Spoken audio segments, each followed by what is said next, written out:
مدنی مذاکرہ ہے شریعت کا خزینہ، اخلاق کا تہذیب کا طریقت کا خزینہ۔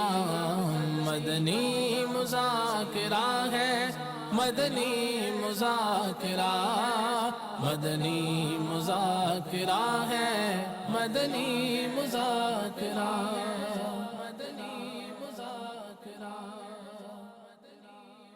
الحمد للہ رب العالمین والصلاة والسلام علی سید المرسلین، اما بعد فاعوذ باللہ من الشیطان الرجیم، بسم اللہ الرحمن الرحیم۔ الصلاة والسلام علیک یا رسول اللہ وعلی آلک واصحابک یا حبیب اللہ۔ صلاۃ والسلام علیک یا نبی اللہ وعلی آلک واصحابک یا نور اللہ۔ فرمان مصطفیٰ صلی اللہ تعالی علیہ وآلہ وسلم، جس نے مجھ پر ایک مرتبہ درود پاک پڑھا، اللہ عز و جل اس پر 10 رحمتیں بھیجتا اور اس کے نامہ اعمال میں 10 نیکیاں لکھتا ہے۔ صلو علی الحبیب صلی اللہ تعالی علی محمد۔ 1436 سنہ ہجری کے ماہ رمضان المبارک کا آج دوسرا روزہ ہے۔ نماز ظہر ادا کر کے عاشقان رمضان عالمی مدنی مرکز فیضان مدینہ میں جمع ہیں۔ مدنی مذاکرے کا سلسلہ ہے۔ آپ سوالات کیجئے، ہر سوال کا جواب وہ بھی ثواب دے پاؤں یہ ضروری نہیں، بن پڑا تو عرض کرنے کی کوشش کروں گا۔ بھول کرتا پائیں فوراً میری اصلاح فرمائیں۔ مجھے آئیں بائیں شائیں کرتا اپنے موقف پر بلا وجہ اڑتا نہیں، شکریہ کے ساتھ رجوع کرتا پائیں گے انشاءاللہ عز و جل۔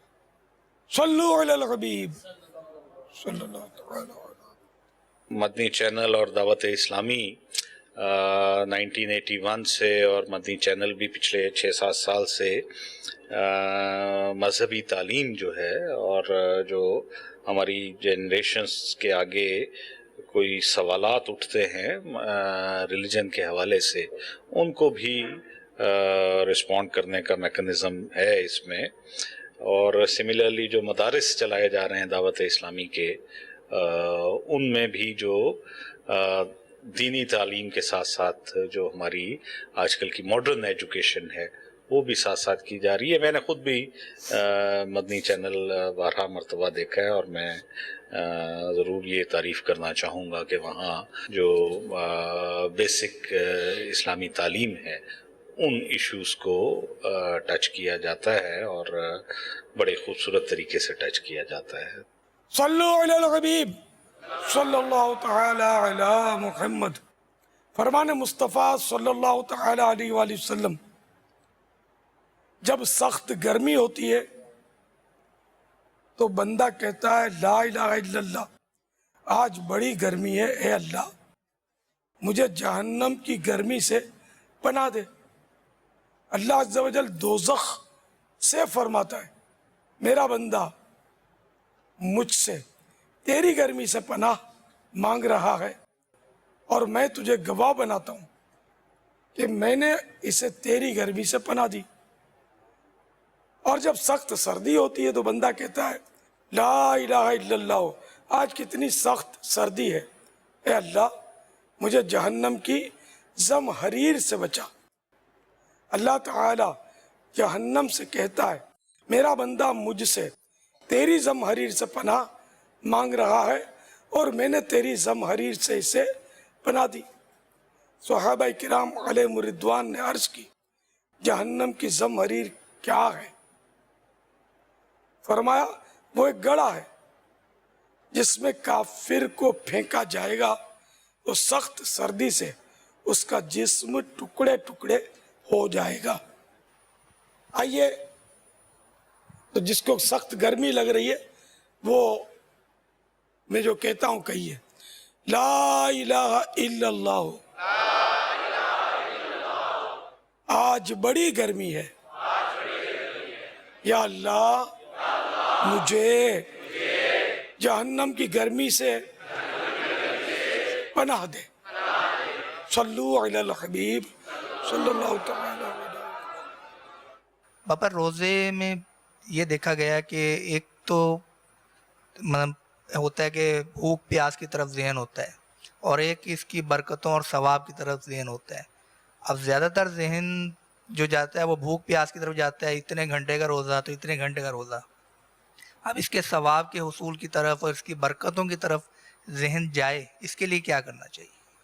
دراصل ہمارا نفس جو ہے نا یہ بڑا شریر ہے، اور خود ہماری اپنی کوئی تربیت نہیں ہے اس حوالے سے کہ ہم مطلب رضائے الہی کی طرف نظر رکھیں.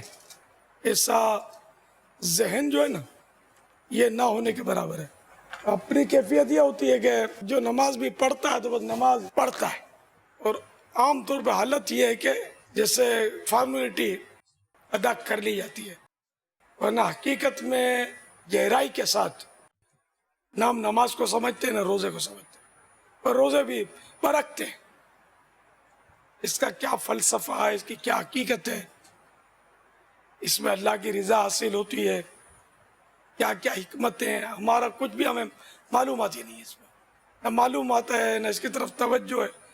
اگر بندہ رضائے الہی کی طرف توجہ کرے صحیح معنوں میں جیسا کہ حق ہے، تو سچی بات ہے کہ گرمی، پیاس، بھوک یہ سب جو ہے نا یہ برداشت کرنا بہت آسان ہو جائے.